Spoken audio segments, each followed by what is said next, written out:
Good day, students, and welcome to this session where I'll explain to you the teaching practice e-portfolio that you are required to complete for teaching practice. Now, on Blackboard, you would find the particular module. So the module for the second semester is teaching practice 1B, TPR 162S. So you click on the subject on Blackboard once you have logged in.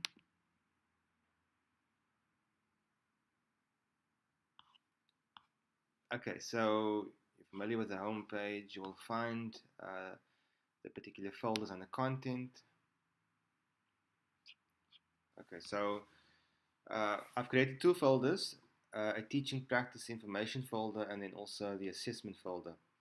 I'll first explain to you the teaching practice information folder and then we'll move on to the next folder thereafter.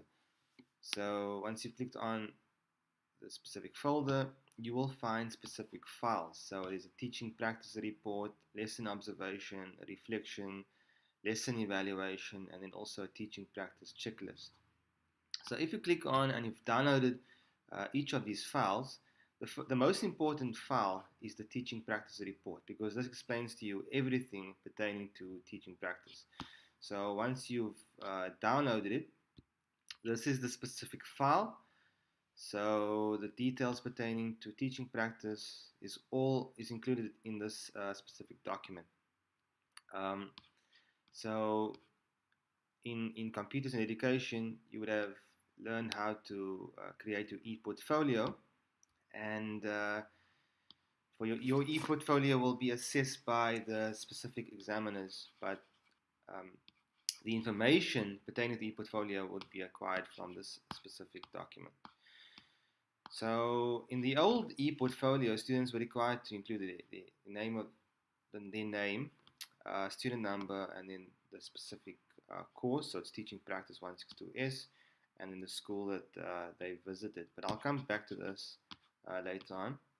So this is a table of contents. So we look at the aims of practice teaching, important dates and procedures, the requirements, professional conduct, attendance, mark allocation, report section, administrative tasks at the school, organization of extracurricular activities, assessment in CAPS and group work, and then lastly the final evaluation form.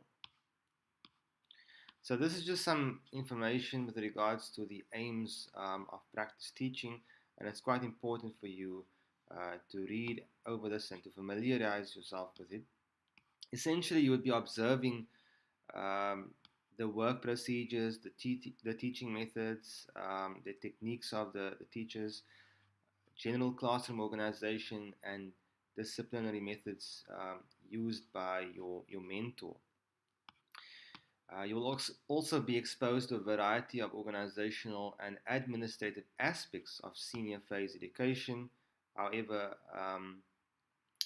for teaching practice this term, you are also uh, some students were also allowed to um, visit primary schools because you would be observing quite a lot of teaching. That's most important. But I'll come back to that also. And then also being exposed to the extracurricular activities of a school, very important. And getting limited exposure to teaching, provided that you are guided by your teacher in preparation and presentation of lessons. So I'll explain it to you as well. These are the important dates. So you will be visiting the specific school for a period of 4 weeks from the 17th of July till the 17th of August. During this period, students must be present at the school every working day for the full day. If you are absent, you need to notify the mentor teacher and also the coordinator for teaching practice at the school, and also Ms. Renica of CPUT. If you are ill and you are unable to attend school due to a personal matter. Each student will be guided by one or more mentor teachers in their major subjects in the 4 weeks and serve as assistant to the mentor. So you will essentially be seen as a teaching assistant to your mentor teacher. In some schools, students will not be assigned a specific mentor, but they may be asked to work with a number of teachers who teach their major subjects. Students are encouraged to observe lessons by various teachers in order to observe the different teaching styles. If the school does not organize for students to be allocated to one or more teachers, it is the student's responsibility to approach one of the teachers or the principal to ask for assistance. If students encounter problems at the school that they cannot solve themselves, they must then therefore contact the teaching practice lecturer, which will be myself and the other teaching practice lecturer, or the teaching practice coordinator, Ms. Renica. So there are certain requirements for your e-portfolio. Um, you will be required to observe 10 lessons. So because it's in an electronic form, you could just print it out or you can complete it online and upload it onto your e-portfolio. But I'll come back to that as well. So 10 lesson observation forms must be completed, and students will observe many more lessons during the 4 weeks. So even though um, you will be assessed based on the 10 lesson observation forms that you have observed, but you are more than welcome to observe more than 10 lessons. Okay, so but it's quite important for you to select the 10 best observations. The observation forms should be completed for the major subjects only. Students may observe any of the major subjects from grades 8 to 12. But as I've mentioned, there are some students who have asked me whether they could also visit primary schools, and they have been allowed to do that. So, which you're essentially observing teaching. So that's the most important aspect of teaching practice. The report section, each student is required to submit a report on the activities at the school, but this will be included as part of the e-portfolio.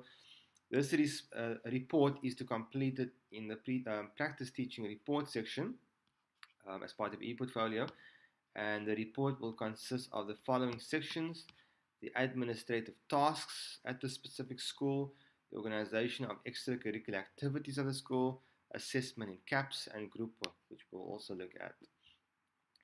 This report should be completed under the supervision of the mentor or one of the subject teachers. Discussions at the school for the completion of the report may take place in groups, but each student should write his or her own individual report to be submitted or to be uploaded on the e-portfolio. Teaching portfolio. Students have to teach at least one lesson. Now, you will recall that I mentioned that you don't have to teach, but it is actually a requirement. So you will have to teach one lesson, which is to be evaluated by your teacher. However, you will not be evaluated by a CPUT lecturer or part-time lecturer. So you will be required to teach one lesson, and it's something we will also look at later on. First year students should not be expected to teach lessons without the teacher being present in the classroom. If this is expected of you and if you feel uncomfortable doing so, you have to voice your objection in a careful and professional manner. Explain to the teacher or teachers that you are a first year student and this is your first ever experience of teaching. If your objections are not taken seriously, you must contact your teaching practice lecturer or the teaching practice coordinator. Ideally, students should teach a grade 8 or 9 lesson in one of the major subjects. In the case of B.Ed. FET EMS students, this entails that they teach a grade 8 or grade 9 EMS lesson, and students doing life sciences or physical sciences may have to teach a grade 8 or 9 natural science lesson. Students who do mathematical literacy as a major subject may attempt a grade 10 lesson. In the case of CAT, students who teach the subject at school and who are comfortable doing so may teach a grade 10 CAT lesson. Students must ask the teacher's assistance with lesson planning and the development of learning materials and teaching media. However, you have already been exposed to this as part of your assessment. Students should start with lesson planning early enough so that they can show the teacher their progress and their planning a day or two before the lesson. By doing this, there will be enough time for the student to make corrections or changes that the teacher may recommend. Building up to the teaching of the evaluation lesson, the student should ask the teacher to get involved in the teaching of other lessons taught by the teacher. So you are more than welcome to teach other lessons, but it's not a requirement. The student could offer to introduce a lesson, to prepare the media for a lesson, or to set up an activity for the learners. This could all be part of your teaching. In other words, the student should offer to get involved as a teaching assistant, as I mentioned earlier. This will help students to build their confidence and to get to know the level at which lessons are pitched for a particular grade in a particular school.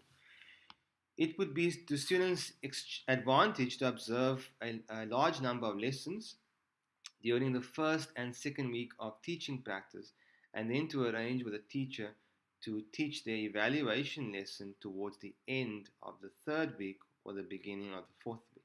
So this is something you can also do. For the evaluation lesson, students have to prepare some form of teaching media as well as a classroom activity that they have to set up and produce for the lesson, for example, using a worksheet or an activity sheet. After the lesson, the student has to fill in a reflection form.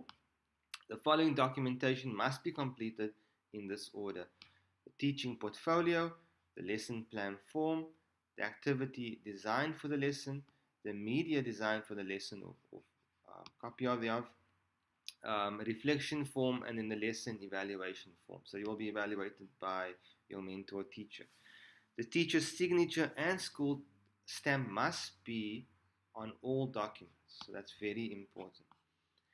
Final evaluation form: at the end of the practice teaching session, the mentor teacher or one of the other teachers that the student worked with has to fill in a final evaluation form. On this form, the teacher will evaluate the student's general performance and professionalism, everything except the student's teaching. So as I mentioned, professionalism is quite important. So have a look again at this SACE Code of Conduct. It is the student's responsibility to ensure that this form is given to the teacher during the last week so that the teacher will have enough time to complete the form. Students must not leave the school without this form, and no fax copies will be accepted. The form has to be submitted in at the end of the report. So this will all be included on your e-portfolio.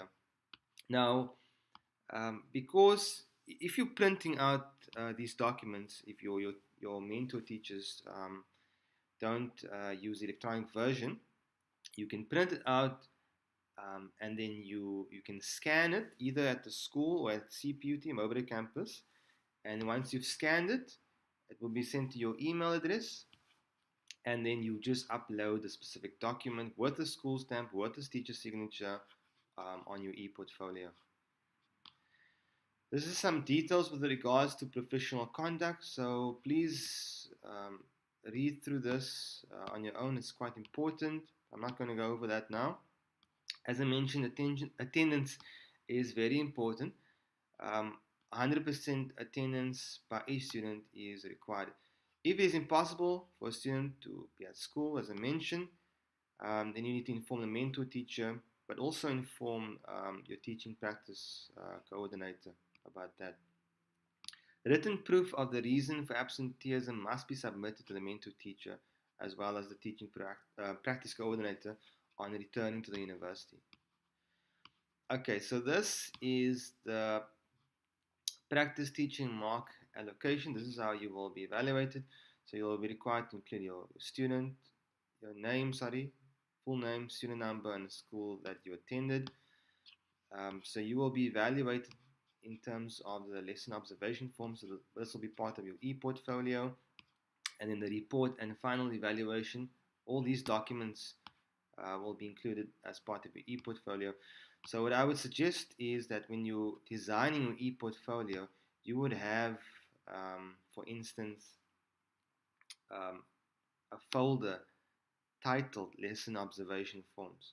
You would have a folder that indicates report and final evaluation, and then you will have subfolders such as administrative tasks for the school extracurricular activities, assessment in CAPS, final evaluation form, because you will be assessed based on it. Okay, then for your teaching portfolio, you will be required to include the lesson plan form, and we'll look at that, and then the evaluation by the teacher of the lesson taught, and then the media and classroom activity, and lastly the reflection form. So this is quite important. So you will be assessed based on these criteria. So this is the report section, and we look specifically at the administrative tasks at the school. So you need to briefly describe, not more than 10 lines for each, the following administrative tasks in the school. For each task, refer to the person responsible, how it is done, or what is recorded.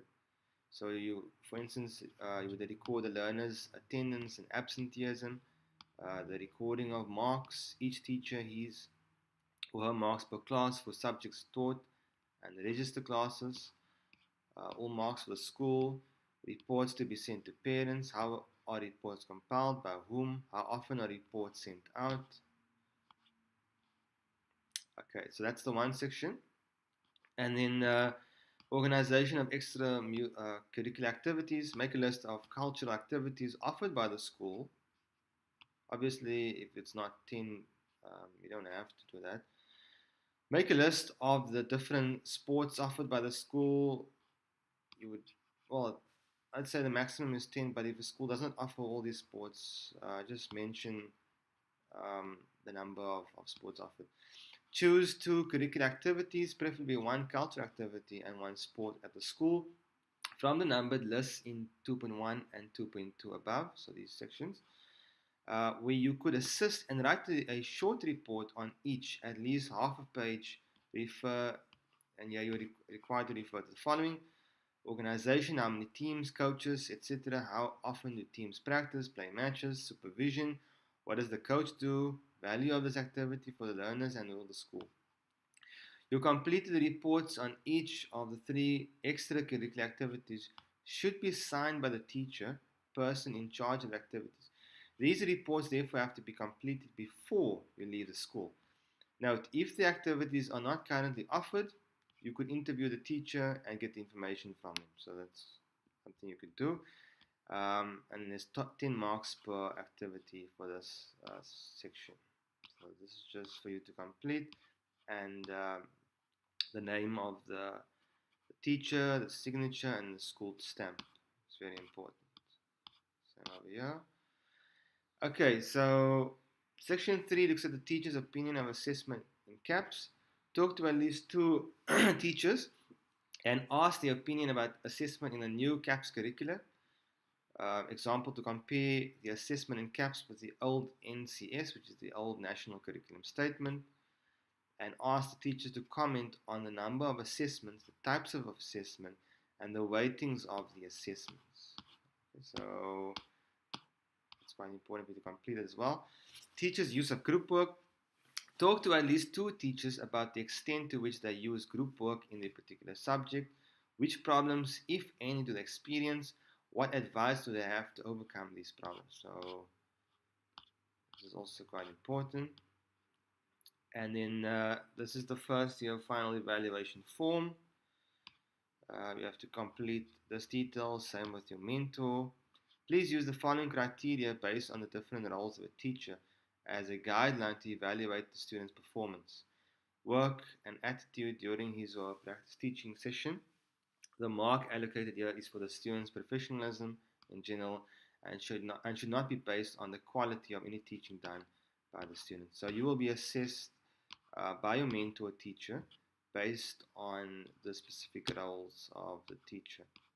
Okay, now any comments that the mentor teacher would like to make, put it over here, and then would give you a final evaluation mark. And then also, if you were absent, this would be included over here, and the number of days that you attended school, and then also the school stamp. Okay, so that is the report. This is the main report and one of the most important parts. Okay, and then if you go back, so this is the lesson observation.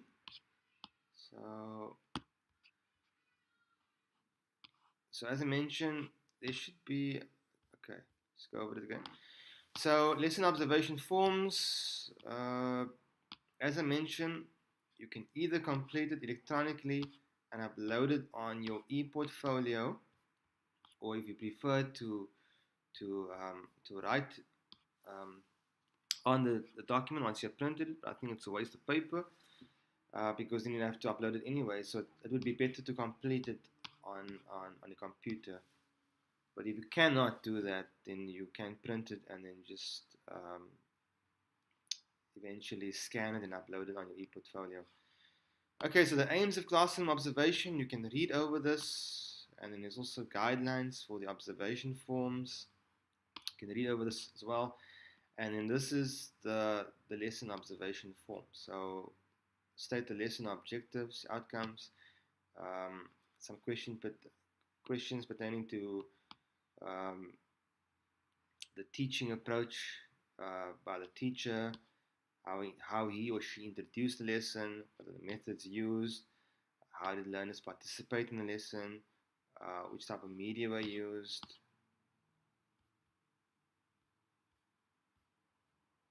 Okay, it's a mistake over there. Yeah, so this should actually be, let's see.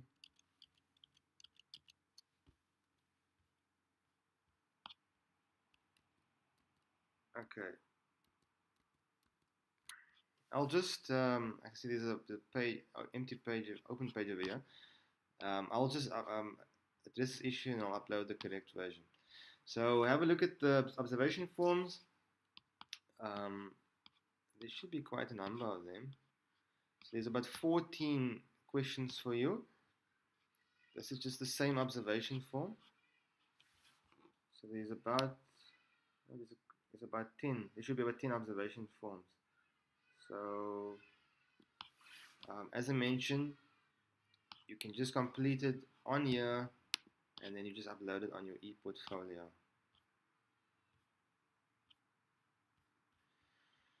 Okay, so what I recommend for your e-portfolio with regards to the lesson observation forms,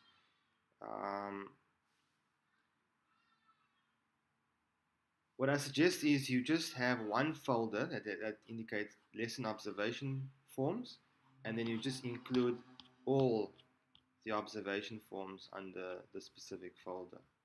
Okay, and this is on your e-portfolio. Okay, so that's lesson observation forms, and then reflection.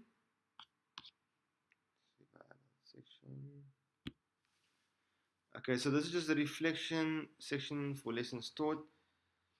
Um, so even though you, okay, this is actually for your own lesson.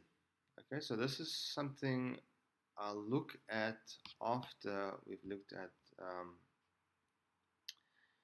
the lesson evaluation form itself. Okay, so let's just see if I can find it.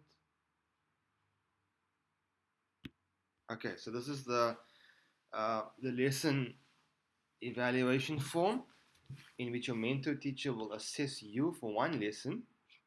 So very similar to the lesson plan that you were required to complete for teaching practice 152S.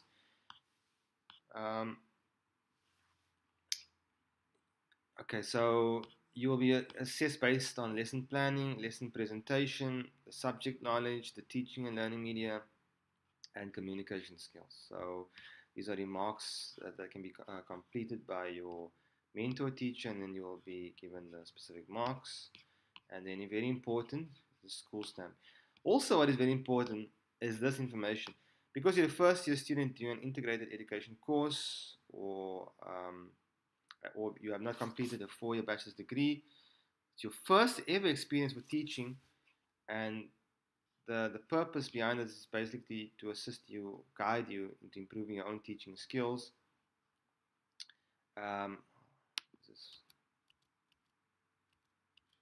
There.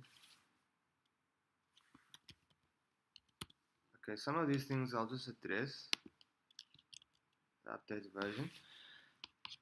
Save this. So you will be assessed, as I mentioned, based on the criteria, and it's very important for your mentor teacher to read through this information and then to include some comments based on that. So once you have taught your lesson, so this is all on Blackboard, so it's lesson evaluation, and then then you will click on reflection, and reflection is back to where we looked at. So this is the lesson that you taught, and then you essentially reflecting on the lesson by looking at the positive aspects of the lesson, what worked well, and what did not work well, so the negative aspects, and then suggestions for improvement. What would you do differently the next time? So this is very important. And these will also be included as part of your e-portfolio.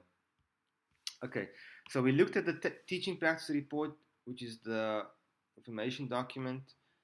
We looked at the lesson observation, lesson evaluation forms, reflection forms, and lastly, we'll be looking at the teaching practice checklist. So essentially, your e-portfolio is to be submitted on the 24th of August, Friday, 2018. And I'll explain to you now how to upload your e-portfolio for your examiners. So you have to make sure you have the following in your e-portfolio before you submit it for assessment. This page will also serve as the index for your e-portfolio. So I would suggest then rather follow this specific format when creating your e-portfolio. But it's similar to what I said. So you have the observation section, the report section, and final evaluation form, and teaching portfolio. So these are your three main folders. And then, for instance, you would include your lesson observations 10, and then these other subfolders as part of a report section and final evaluation form. And then for teaching portfolio, the one lesson plan, the activity and teaching media of the lesson taught, and then the completed the reflection of the lesson, and then lastly the lesson evaluation of the lesson taught by which is to be completed by your mentor teacher. Okay, so this is very important. It's a checklist, so ensure that you have all of this, and your e-portfolio should be designed according to these specific folders. Okay, so that is the reflection, the teaching practice checklist. Okay, so that is essentially what you are required to do for teaching practice. If you have any questions with regards to teaching practice, please send me an email so that I can respond to your email. And I wish you all the best for your teaching practice, for your first lesson to be taught, and also for the experiences that you will have encountered in the schools where you will teach. Thank you very much.